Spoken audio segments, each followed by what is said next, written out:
Yo, what is going on guys, Houndish here, and today I'm going to be talking about the Touch of Malice, which is the exotic scout rifle that you can acquire through the King's Fall raid and the Hunger Pangs quest. So this is basically the exotic raid primary, I suppose, for now, and it's a pretty awesome weapon. So I'm going to be talking about it in its PvE capacity as opposed to its PvP capacity, because I do think it's a pretty awesome PvE weapon, and it's got some very interesting and unique exotic perks. So let's take a look at it right here first. So we have Touch of Malice. Final round of the magazine regenerates and deals bonus damage at the cost of the wielder's life force. Now this is a pretty interesting perk. Once you get down to round 1 in the magazine, it basically doesn't use that round. You just have one round continuously, but every time you fire you lose a little bit of health. So it's a pretty interesting perk in general. Has some very good uses in particular places that I'll show you shortly. So in the sights, we've got the soft ballistics for less recoil and a penalty to impact, smooth ballistics for increased recoil and boost to range, and I'm going with smart drift control, predictable and controllable recoil with the penalty to range, because this thing does fire in full auto and it doesn't have the best stability. It's got a bit of a kick to it, so smart drift control is a pretty good idea in my opinion. The second perk right here is Eye of the Storm. This weapon becomes more accurate as your health gets lower. This is a pretty cool perk. I like this perk in general on other weapons as well, so it's cool that it's here and it is pretty useful. Then we've got the snapshot and hammer forged.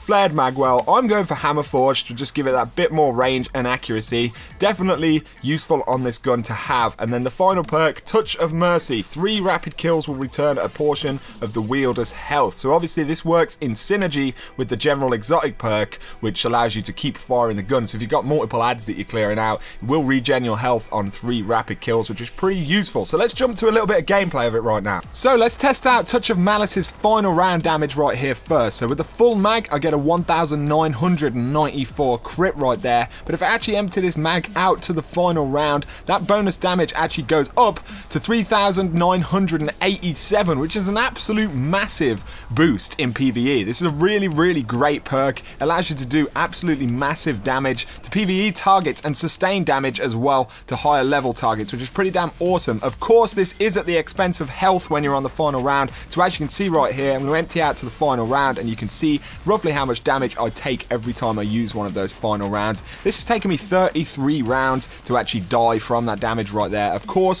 when you're out in the field and fighting, you will be taking damage, so that will probably happen much quicker in other situations. So next, let's talk about Touch of Mercy, which will regen a small proportion of your health on 3 rapid kills. This is pretty useful if you're running general content and you get yourself into sticky situations. It may give you that little boost of health you need, and of course it does work in synergy with the final round damage on the Touch of Malice perk. If you're still killing multiple targets, this will kind of help you get a little bit of health back. Although I feel that the weapon's general disadvantage right here is if you are killing multiple targets in strikes and raids, you're kind of running out of ammo pretty quick. The mag size is 11, it's got a high rate of fire and full auto, so you're going to expend that magazine pretty rapidly. So you're going to need to be pretty mindful of how much ammo you've got, how much damage you're doing and taking, and when the perks are active on this gun. So it's kind of interesting in that respect. But now I want to talk about what this weapon can do in the raid, particularly on the Death Singers and Oryx himself. So I feel that this weapon is at its absolute maximum effectiveness inside of King's Fall raid, particularly at the Death Singers and Oryx. This thing can do absolutely massive damage. Now, the main reason for this is because you can have the brand of unraveling or the general immortality that the relic bubble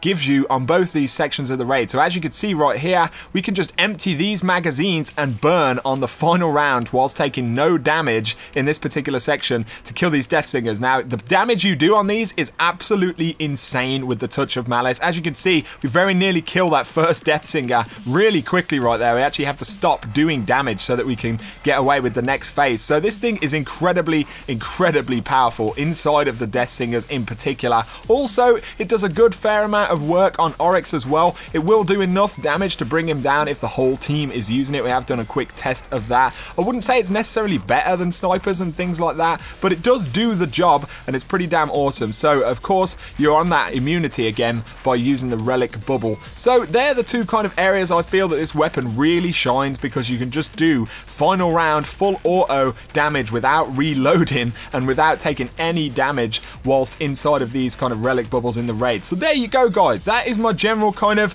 impressions and thoughts of the Touch of Malice. I feel that, like I said, it shines inside of the raid more than anywhere else in the game right now, but of course it is the raid weapon. It is kind of obviously designed to do this, So hopefully you guys have enjoyed this video anyway. If you have, drop me a like and comment down below and let me know if you've used this weapon, if you want to pick it up, because it is absolutely awesome. And if you are new to the channel, please do hit subscribe as well to see a lot more Destiny content. But for now, you guys take it easy, and I will catch you very, very soon. Peace out and goodbye.